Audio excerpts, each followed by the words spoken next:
এই ভাষায় কথা বলে কোনো ছেলে ওর প্রেমে পড়বে? কখনো পড়বে না। আরে ও কখনো প্রেম করতে পারে নাকি? ও ও প্রেম করলে ওই ক্রিমিনাল গুন্ডা ফুন্ডা ঠিক আছে তাদের সাথে প্রেম করতে পারে, না হলে বাদ বাকি। কেন এভাবে বলছো কাকিমণি? মেয়েটা তো ভালো মেয়ে, ভালোবেসে যদি। আরে দূর বাবা, ভালোবেসে ও ভালোবাসে যে সেটা বোঝাবে কি করে? মানে একটা প্রপারলি তো একটা পুরুষ মানুষের সাথে কথা বলতে হয় যে ও ভালোবাসে, ও জানাবে কি করে? ওই তোর ভাষা, বাবা কি ভাষা, ক্যাচরা, ছক্কা পাঞ্জা, ঠাকমা, গুগলু সোনা, আর যা সব সাজ পোশাক ওর। আজকে কি কি পোশাক পরে গেছে? ওই তো ও যা করে। ও বাবা, তাহলে হয়েছে। ও যা পরে ও কোনো ছেলে ওর সঙ্গে থাকবে না, একবার ছিটকে চলে যাবে। আমার কিন্তু তা মনে হয় না। আমার যেটা মনে হয়, যখন দুর্গা একবার প্রেমে পড়েছে তখন কি ওই ছেলেকেও তুলবেই। তুলবেই মানে? তুলবেই আবার কি?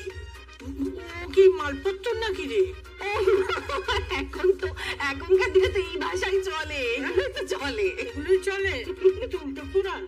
মানে আগে দিনে কি হতো, ছেলেরা মেয়েদের ওই তুলতো। মেয়েরা তোলে বুঝি? দুর্গার কাছে না আসলে সমস্ত নিয়ম কানুন সব পাল্টে গেছে। দেখো ওই ছেলেটা কি যেন নাম বললো, ঋষভ। হ্যাঁ, ঋষভ মৈত্র। ওই ঋষভ মৈত্রর প্রেমে যখন দুর্গা একবার পড়েছে তখন তো ওই ছেলেকেও তুলে বিয়ে করবেই। ওই ছেলের কিন্তু নিস্তার নেই, কোনো মুক্তি নেই। না না, মানেটা কি? মানেটা কি? হ্যাঁ, আরে আমরা তো ছেলে দেখলাম না, কিছু জানলাম না, আর এসব আমরা মেনে নেবো কি করে?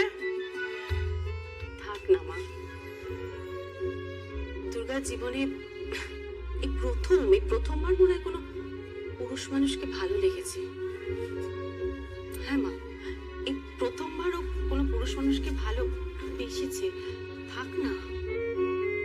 আমরা তো সবাই জানি যে দুর্গা আসলে একটা খাঁটি সোনা, একদম খাঁটি সোনা, কোনো কাজ নেই। আর যদি সেটা এই ছেলেটা বুঝতে পারে, দেখবে ওই ছেলেটাই আমাদের দুর্গাকে ঠিক ভালোবাসবে, খুব ভালোবাসবে। দেখো। এই পৃথা, শোন না, বলছি কি যে ওই ছেলেটা এই কলেজে পড়ে। হ্যাঁ, তুই চিনিস? না রে, ও